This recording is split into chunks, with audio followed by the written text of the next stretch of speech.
Yo, what's up, guys? What's going on this evening? How's everybody doing? Let's have a look across the market, guys. Let's have a look over at JASMY. Have a look at the chart. All right.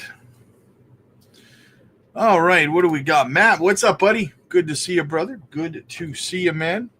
As always, guys, please make sure you hit the like and subscribe to the channel. It helps the channel grow, and it costs you absolutely nothing. So bring some good karma into your life and help us out with that, right? Yeah. Why not, right? Metal Detecting England, what's going on, brother? What's going on?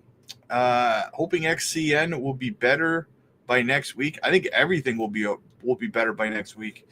I'm going to show you something, guys. I talked about it this morning, of why I think things will turn around fairly quickly, and you'll see what I mean. You'll see what I mean. Big Kev, what's going on, man? How much alpha can one man bring? Give it to us, Rob Father. Nice. Absolutely, brother. I got the fries that'll cross your eyes. You know that, man. I got the shakes that'll make you quake, brother. All right. Boomer, what's up, buddy? Good to see you, man. Good to see you. Gain, why is Assemble AI pump and everything else crashing? I hate when people ask me questions like that. It's like, not on you, Gain. It's just like, why? Why is one coin pumping? Is like, if we go and we look across the market, there's more than one coin pumping, right? Not everything goes with the trend of the market. Some things just go against it, right? For whatever reason, the charts dictate it. Stronghold is up today. Stronghold is up today. BGB is up today. What do we got? Deep is up today. Sonic is up 22.8% today. I mean, see, there's a lot of outliers. ALCH is up. Cookie's up. Polyswarm is up. AI is up. Milk is up. Or MLK is up. Milk. Look at WUF is up 29%. They're just outliers. Sometimes the charts just dictate that, right?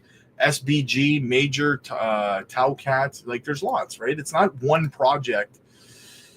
So yeah, the market just is what the market is, right? The charts sometimes, everyone always thinks that there has to be some catalyst, which is the reason. And I understand that because people are new to crypto, they kind of get like trained to think that things only pump when there's a catalyst, right? That's not the case, guys, right? Despite what you might think, because of YouTube videos and stuff, something can pump without there being any news or any catalyst. Something can dump without there being any news or catalyst, right? You have to understand that chart action is sometimes just chart action. If something on the chart is looking like it's getting ready to break out, it's going to break out. It didn't break out because the company did something or anything like that, right?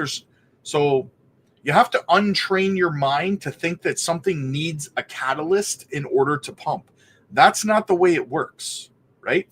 So you have to get out of that mindset, because then what happens is you start looking at projects and going, oh, there's no catalyst. This is never going to pump because there's no like, it's not about that, guys. If you want to start learning how to do technical analysis so you can understand charts better and understand when things are going to start to pump, get over to the Patreon and I'll help you out with that, guys. Why is this wee boy? You just can't wait, eh, Gain? You just can't wait. Yes, there is. We have non-farm payroll coming up, jobs reports coming up, inflation numbers coming up. Wednesday, Thursday, Friday, all 3 days we have reports coming out, guys. Now, these reports could be great news and the market could absolutely skyrocket, or they could be bad news and we could dump further, right? So I would not recommend using any kind of leverage trading this week, because there's going to be a lot of unpredictable volatility, right? All we can do is hope. I mean, if you're hoping to DCA, then you're hoping that the inflation updates and stuff like that, and the non-farm jobs payroll, whatever, is bad, so that the market dumps, right? But if you're hoping for things to start kicking into high gear, then you're hoping that it's positive news Wednesday, Thursday, Friday. And Jerome Powell coming out on the 27th, I think he's going to give another kind of speech, and hoping he doesn't crash the market as well, right? Hopefully he just says something neutral. That would be perfect, right? Dreadnought AI is in control of everything. Yes, absolutely. Shane, what's up, buddy? Good to see you, man. GT in the house. What's going on, man? SoFlo Rick, what's up, man? What is going on, Matt? Hope it doesn't turn around until after midnight. I got to get paid first. Yes, I'm going to be doing some more DCAing tonight. So if you want to know what I'm buying, you got to be on the Patreon, guys. Jasmy to the top. Absolutely, Jasmy to the tippy top, baby. Tippy top. Right. Do you think Fed's meeting tomorrow will affect the market? Yes, I do. More dumping, or it might do nothing. I hope they won't surprise us like before. I think that, if it obviously, like I just kind of covered, if it's good news, then we'll see a pump to the upside. If it's bad news, we could see more of a dump. Personally, guys, I got to be honest with you right now, it doesn't really matter to me that much. If it dumps, I have dry powder on the side and I'm going to back up the truck. If it pumps, perfect, right? No matter how that works out, my timeline for when I'm dollar cost averaging out of the market hasn't changed. So whether it pumps or dumps tomorrow, I know exactly when I'm leaving the market still, and this doesn't affect it in any way, shape, or form, right? Because I zoom out. When Moon, yes, no kidding. I only asked because I own a good bag of Assemble AI and took profits, about 200. You took profits? Fantastic idea, brother. Fantastic idea. I thought it may be related to NVIDIA. It could be. It could be because of that launch, the announcement of their new GPU, right? But yes, absolutely amazing that you took profits, man. It would be the perfect day to take profits and dollar cost average those profits into something that's completely dumped today. I am excited for that opportunity for you, man. That's amazing. Does it matter what the Fed says? Yes, unfortunately. Bruno, what's up, buddy? Good to see you, man. Good to see you. CPI, I think, next week. Venom, what it do? Tristan, morning from Australia. Nice. I saw apparently Michael Taylor's average is 62K. Bitcoin might get into trouble in the bear market. His actually it's, I think, for him to have to sell Bitcoin, I think Bitcoin would have to drop, I think, down to $16,000. Trump said dollar's too strong. However, yield is high. So hopefully Trump brings the dollar down. Yeah, he said that last time too when he won his last election, and he did. He fixed the markets. He turned things around. The markets freaking pumped like crazy. So gain, absolutely, man. It's like history's repeating itself, right? So, yeah. But Funky, what's up, buddy? Trump will get the economy back on track. Patience, 100%. Beebs, hello, crypto future millionaires. Just so you guys know, I might be a little bit late tomorrow. I got to go get a new brace for my arm. My arm is broken, so I have to go get a new brace for it tomorrow. It's starting to go a little bit numb because I don't have a cast on it or anything, so I got to get a brace or something for it. Dumb Money, what's up, man? Good to see you, brother. Good to see you. All right, so Jasmy's chart. Let's go have a look at Jasmy's chart, shall we? Sitting at 3 cents 494, not too bad. Let's get back over this 3 cents 561 level here. A lot of this is going to depend on what happens tomorrow, guys. I'm DCAing again tonight, honestly, because there's a good chance it's good news tomorrow and the market recovers and we see a green day tomorrow. Now, it's not guaranteed, but there's a good chance of it, right? And I just want to be up tomorrow, right? So I'm going to dollar cost average in. So So that's kind of how I'm looking at it. Bitcoin's already back up at $97,084.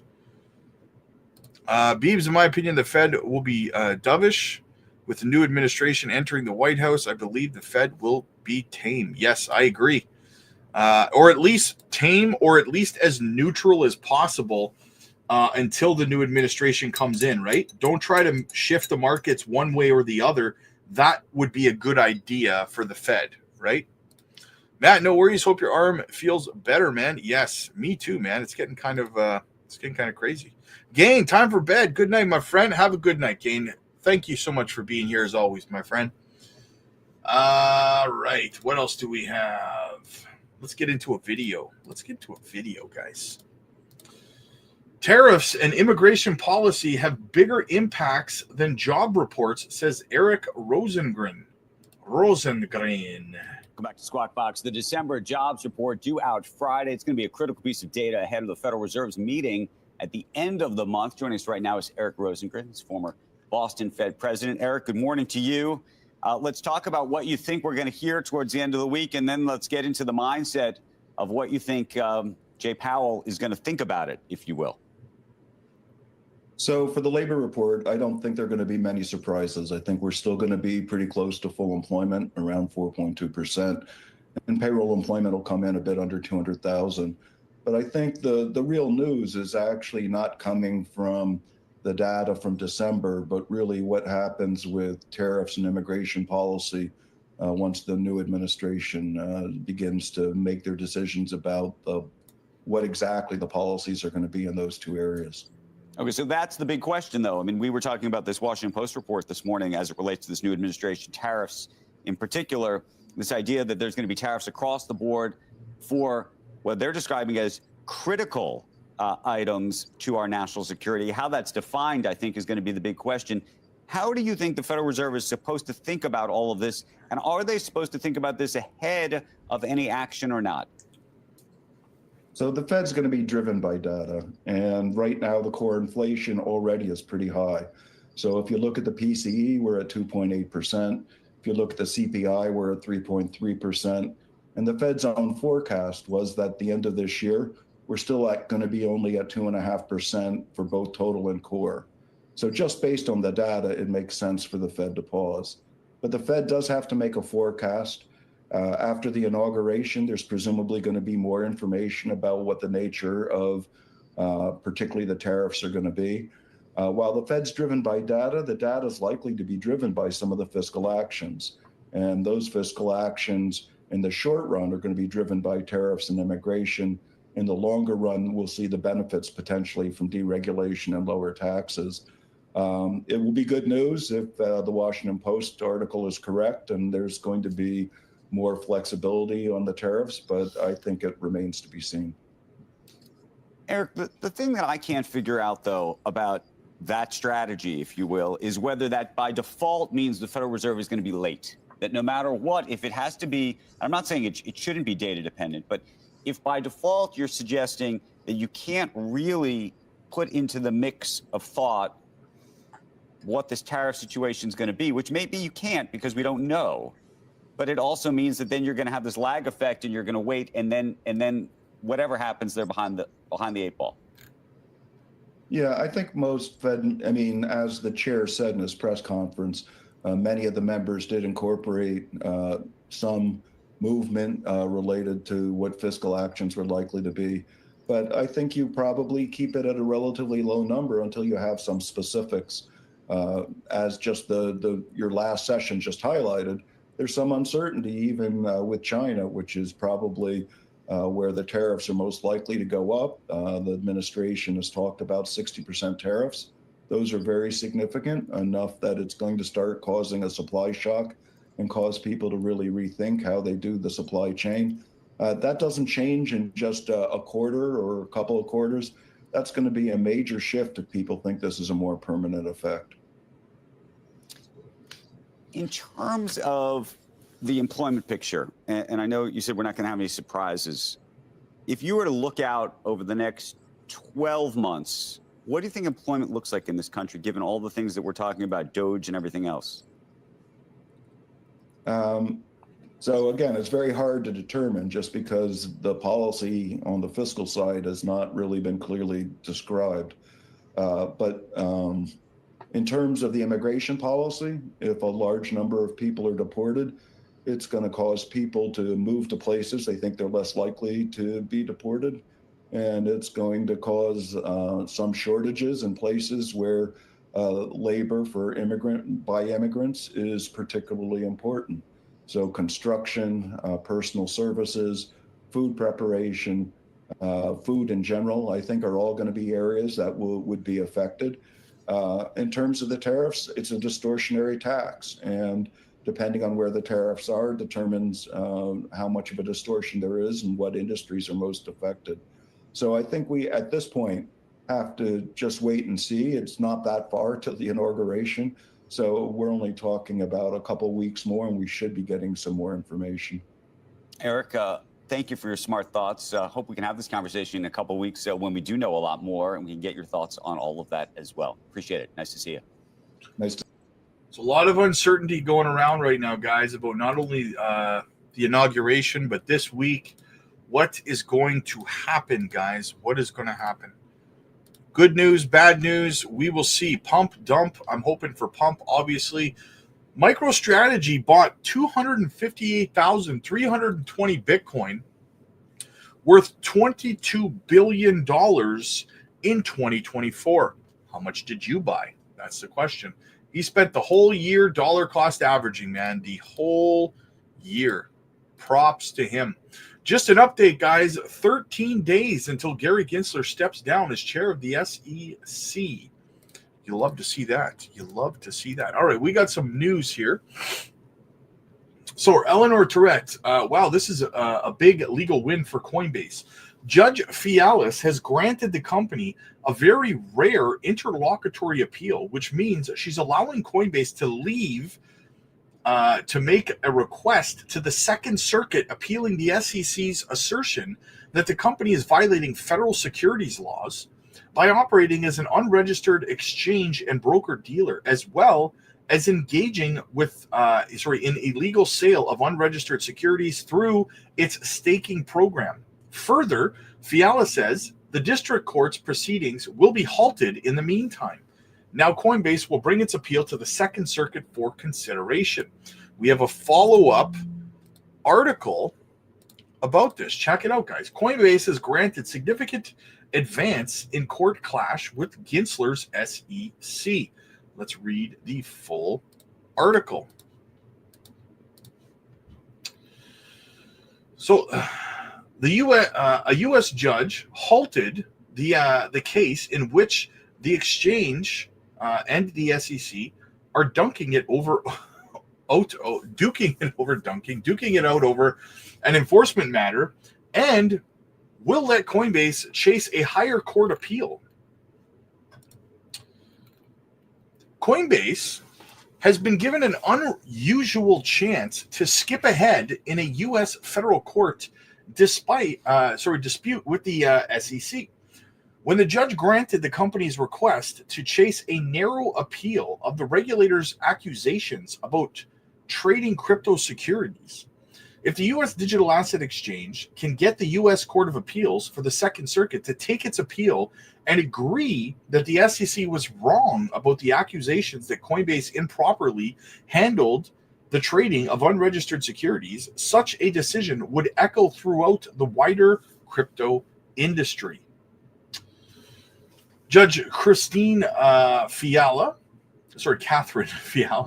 of the U.S. District Court for the Southern District of New York decided on Tuesday, which is today, to approve the request from Coinbase to ask the higher court to consider one core question in the dispute in a process known as an interlocutory appeal. And while Coinbase is chasing that matter, the rest of the case will sit idle. Fiala noted she doesn't appreciate the company's efforts to cast aspersions on the SEC's approach to crypto assets, but she pointed out that the clash in ruling from different federal courts on similar questions and decided that conflicting decisions on an important legal issue necessitate the Second Circuit's guidance. At the heart of the legal clash between the SEC, the U.S. regulator, and the leading U.S. crypto exchange is whether certain tokens traded on the platform should be considered securities and thus be seen as breaching the law. Coinbase has argued, among other points, that the issuer of crypto tokens traded on the secondary market don't owe anything to the buyers, so the token doesn't tick the box of the legal standard for what makes a security, and so-called Howey test. The judge said she granted. The judge said she granted. She's granting the April 2024 request. Wow, they put that in April 2024. Holy smokes, that took her a long time. Because it presents a controlling question of law regarding the reach of application of Howey to crypto assets, about which there is substantial ground for difference of opinion, and the resolution of which would advance the ultimate termination of the SEC's enforcement actions.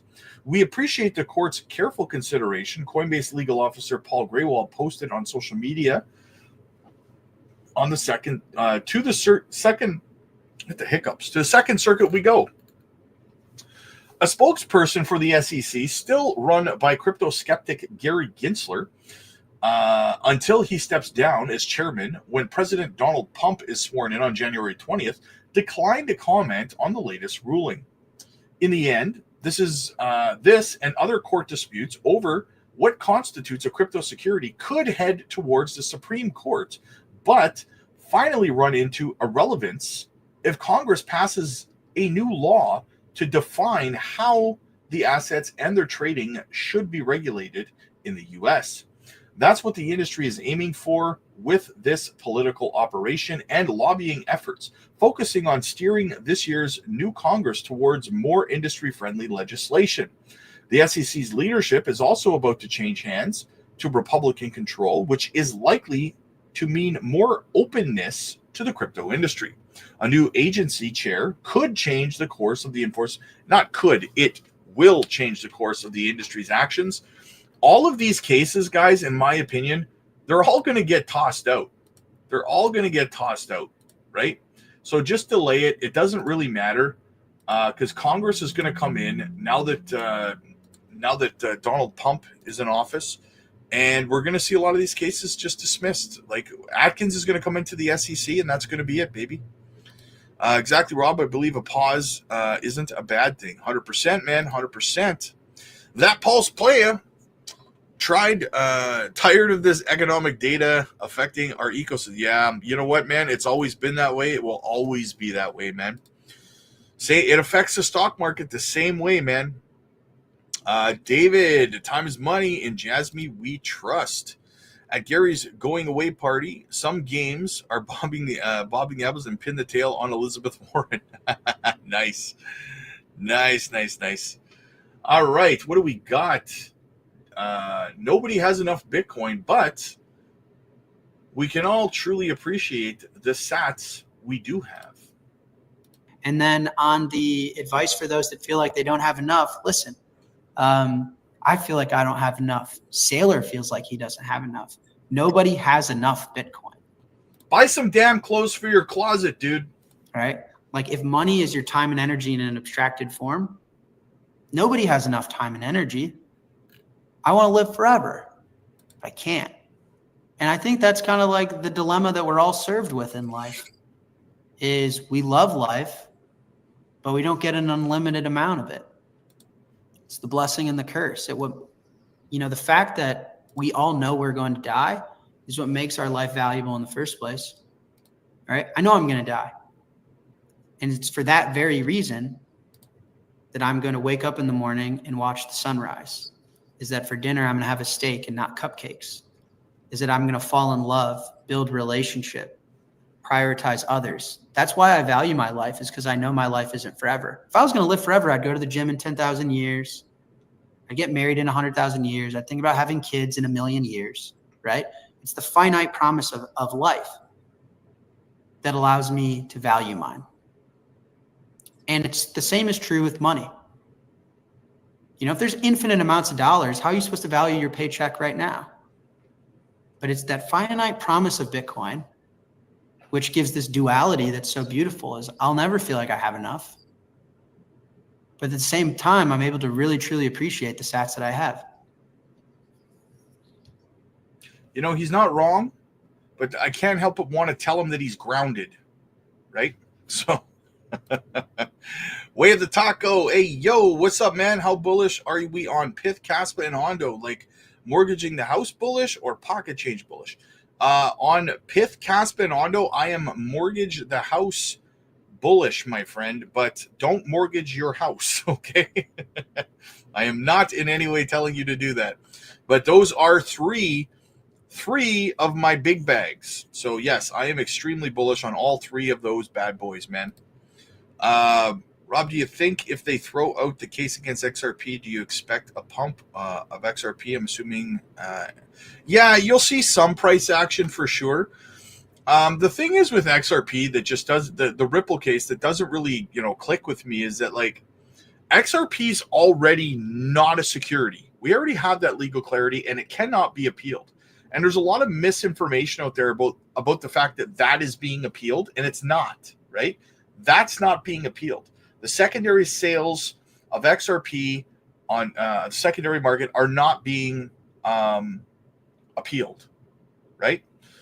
So there's nothing like, this case essentially is already over. So the case being thrown out, for me, I think they're just going to cancel the appeal, really, right? And then the case is done, so to speak, right?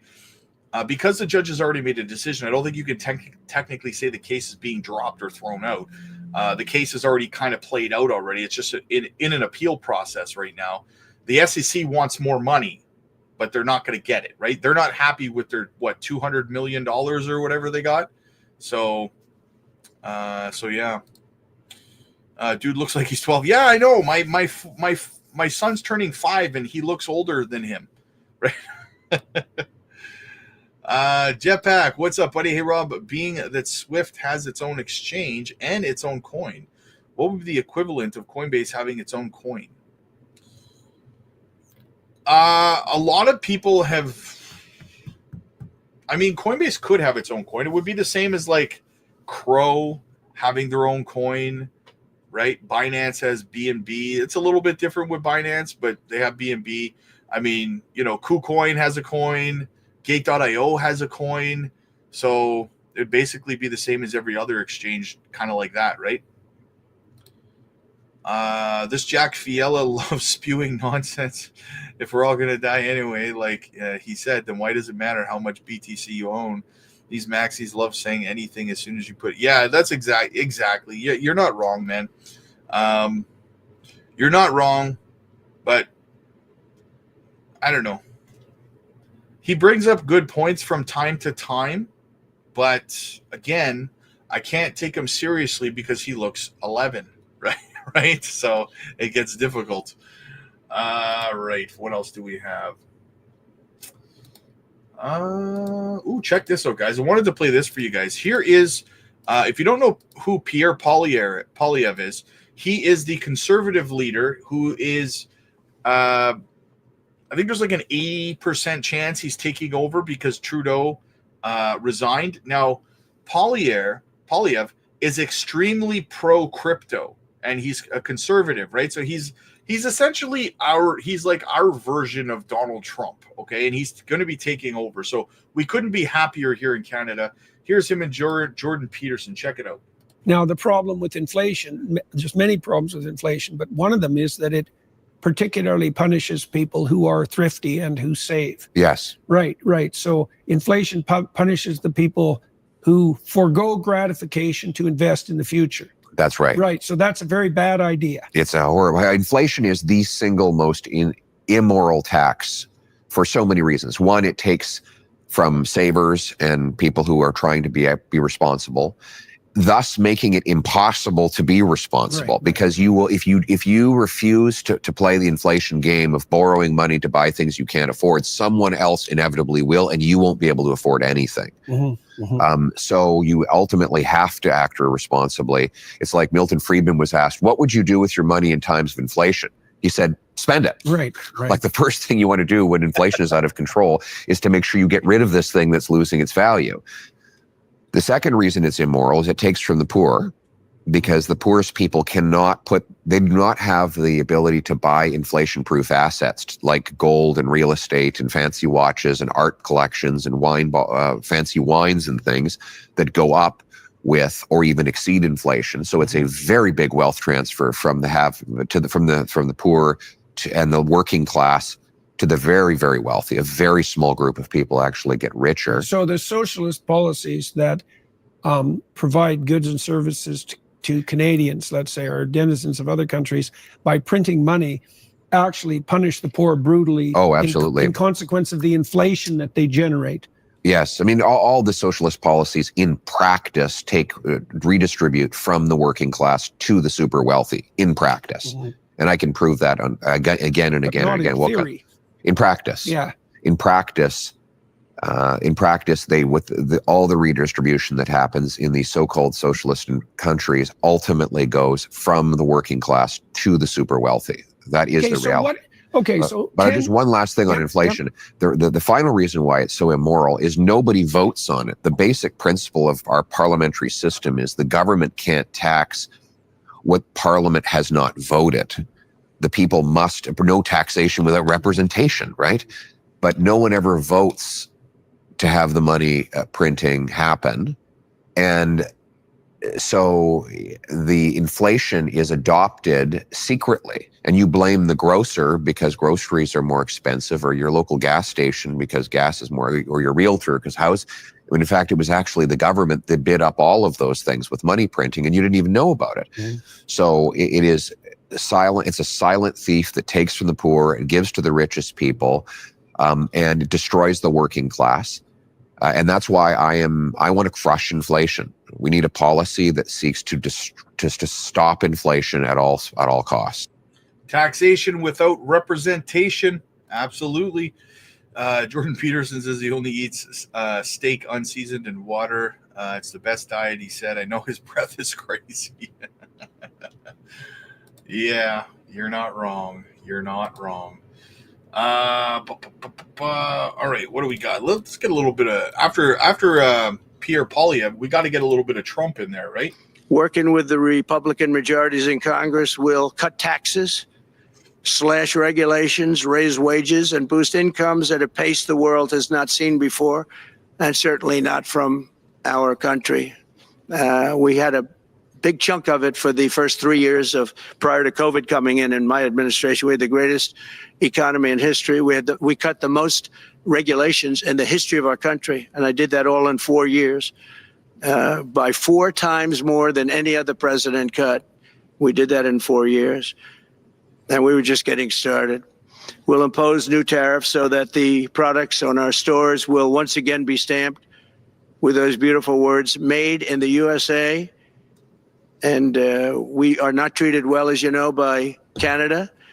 Canada is subsidized to the tune of about $200 billion a year, plus other things.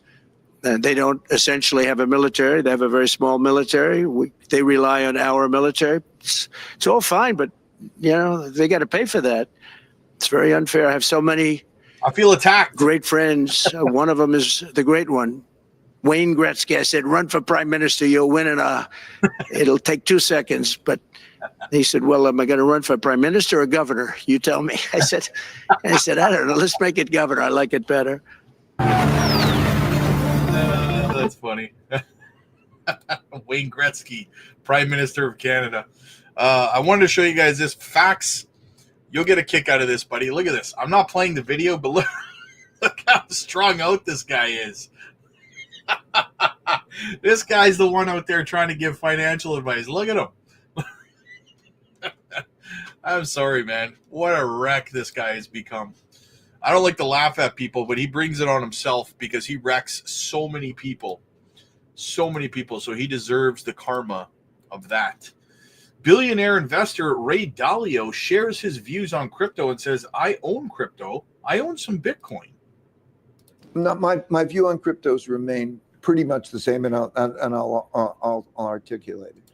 First of all, I think that, and I own crypto. I own some Bitcoin. The question is the amount and how attractive it is relative to gold. Okay. I think that there's kind of the old man's gold and then younger man's crypto. But the important thing, first of all, is to represent whether one or the other, and really ideally some of both, should be in the portfolio. Don't be so fanatical that you're just having one and not the other. And do worry about the value of money and what is your alternative money that can't be printed. Okay, so now when I look at gold and it's evolved over, I mean crypto, when it's evolved over time, there have been a few things.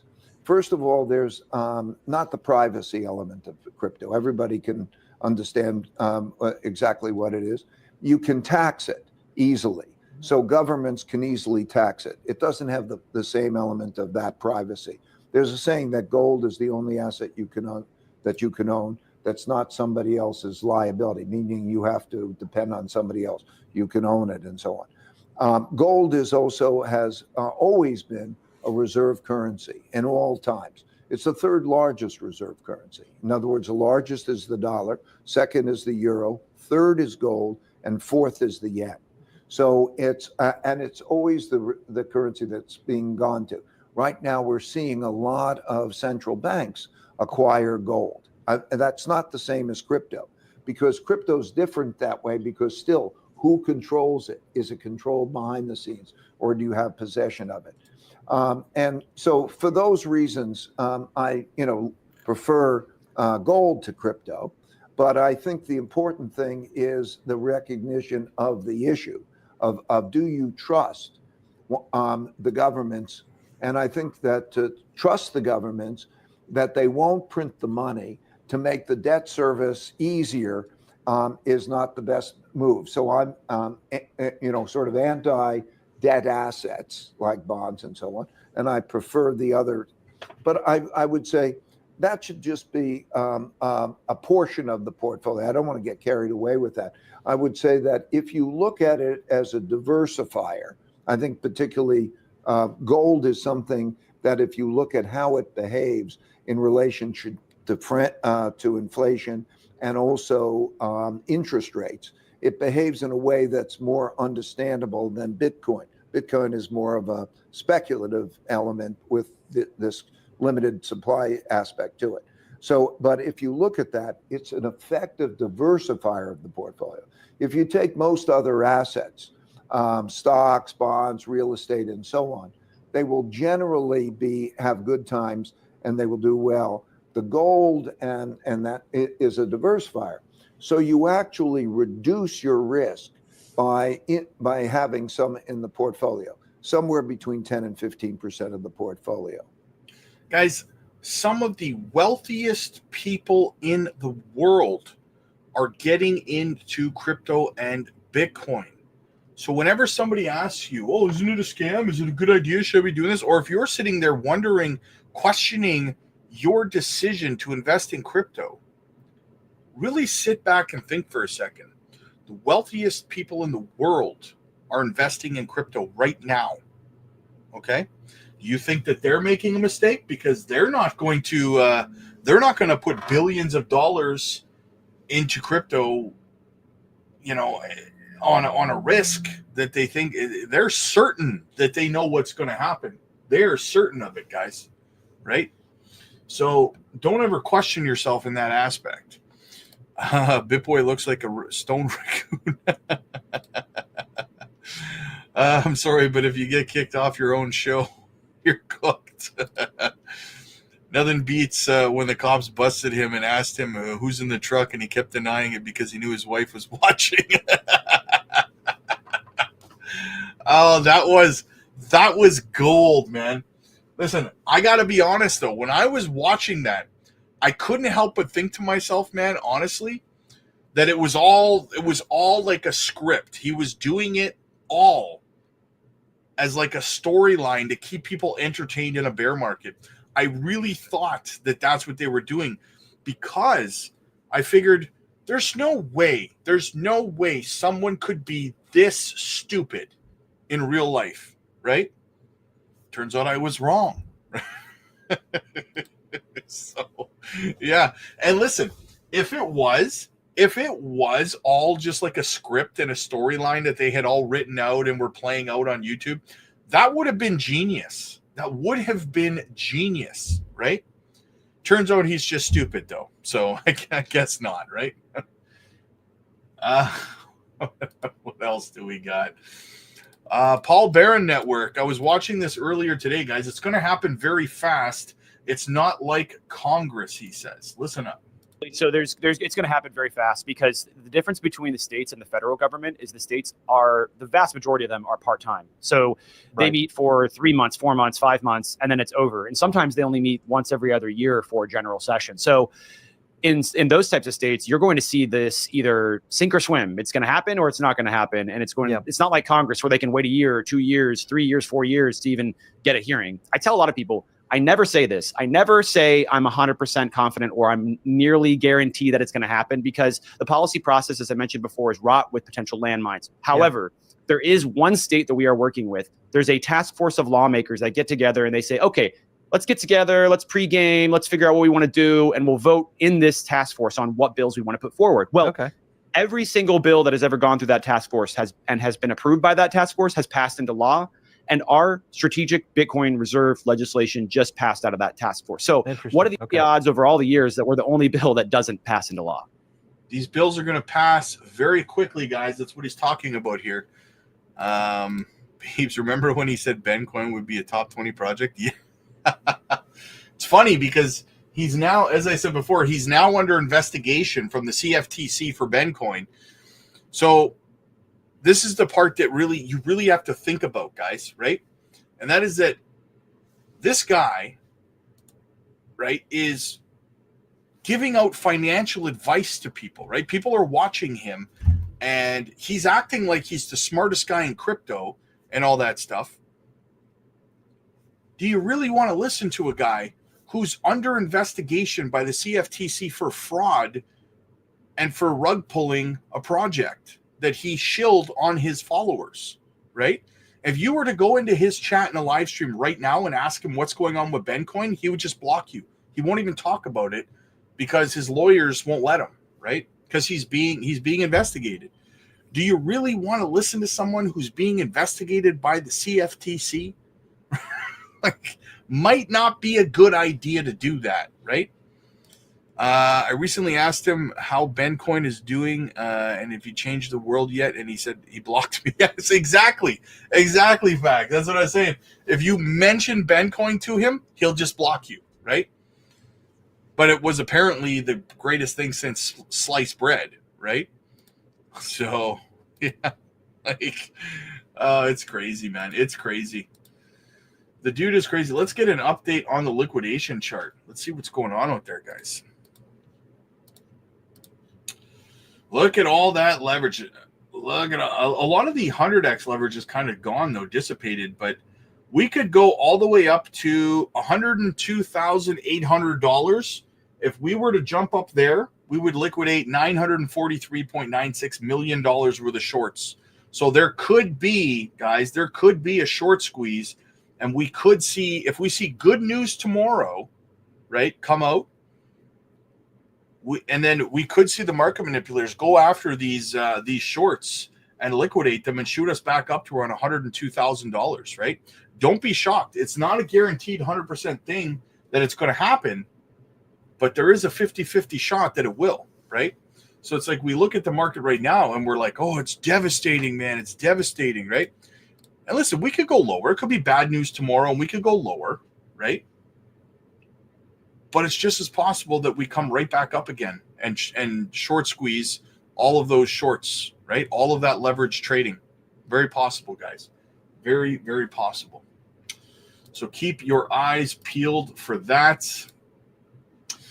Yeah, all right, guys, listen, I'm going to be going live over on the Patreon in about 15 minutes. Make sure you guys are over there. We do live group video calls over there, guys. It's something we're offering that no other Patreon, no other Discord is offering. You get to jump into these group video calls. Everyone gets to see each other. Everyone gets to hear each other. Everyone gets to talk, not just me. We have a massive community over there. Make sure you guys get over there. I will be live in about 15 minutes, guys. As always, click like if you like this video. Click subscribe if you really liked it. Beebs, no problem, brother. All right, guys. I'll see you guys tomorrow.